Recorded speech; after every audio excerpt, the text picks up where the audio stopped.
साधारण देश में नहीं है, ये भारत है। ग्रंथों में धारण किया तो हमारा पशुवत आचरण है, राक्षसी आचरण है, हमारी दुर्गति होगी। हम कोई साधारण देश में नहीं है, ये भारत है। ग्रंथों में पढ़कर देखिए, इस देश की महिमा है, क्योंकि यहां से सीधे परम पद मोक्ष शब्द से किसी भी देश में चले जाइए, सिद्धांत का अगर कहीं परिचय है तो किसी भारत के ऋषि मुनि का प्रभाव होगा, नाम जप का प्रभाव किसी भारत के ऋषि मुनि का प्रभाव होगा, नहीं तो बहुत बहुत स्वर्ग और नरक की बातें होती हैं। देख लो, स्वर्ग और नरक तक की बातें होती है, लेकिन परम पद और मोक्ष और भगवत प्राप्ति ये सब बातें नहीं है। ये केवल भारत देश में है। हम किसी का अनुकरण करने के लिए भारत देश में नहीं भेजे गए, हम महापुरुषों का अनुकरण करने के लिए। महाजनों गतेन सपंथा, जिसमें महापुरुष गए हैं। ये ऐसा देश नहीं कि मनमानी आचरण करके दुर्गति करो, ये देश है यहां शास्त्र की आज्ञा, महापुरुषों की आज्ञा में चलकर दिव्यता प्राप्त करो। जब हम भगवत आज्ञा में नहीं चलते तो हमारा मन फंसने लगता है।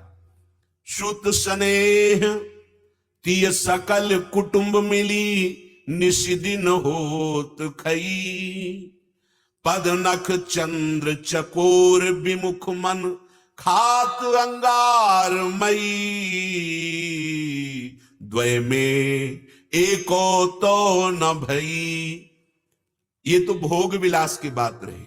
अब जब परिवार में गया तो उसकी मलिन बुद्धि आसक्त हो गई, पुत्र में, घर में, धन में, संबंधों में। अब निष्दिन होत खई, अपनी श्वासें निष्दिन नष्ट कर रहा है। कैसे परिवार का पोषण हो? अब चाहे पापाचरण करना पड़े, हिंसा करना पड़े, छल कपट करना पड़े, मेरा परिवार सुखी हो जाए, चाहे दूसरे का नाश हो जाए। तभी तो देखो ना कैसे कैसे आचरण किए जा रहे हैं।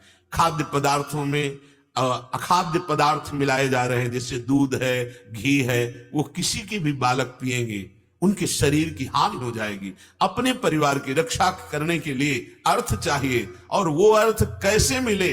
बुद्धि भ्रष्ट हो गई। क्या हुआ? बोले प्रभु के पदनख चकोर बनने के लिए हम आए थे। प्रभु के जो नख चंद्र हैं उनका चिंतन करके मुक्त होने आए थे। प्रेमी बन करके प्रभु के धाम में जाने के लिए हमें मानव देह मिला, लेकिन ऐसा नहीं हुआ। खात अंगारमयी, कामाग्नि, क्रोधाग्नि, लोभाग्नि, मोहाग्नि, मदाग्नि, इन अग्नियों को हम खा रहे हैं, अपना नाश कर रहे हैं। विषय विकार दावा नल उपजी, मोह बयारी लई। यदि आग लग जाए और हवा अनुकूल मिल जाए तो फिर आग का स्वरूप क्या कहना? बोले भोगों की, धन की, नाना प्रकार की विकारों की आग लगी हुई थी, और ऊपर से अनुकूल हवा मिल गई मोह की। मोह बयारी लई।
ये संसार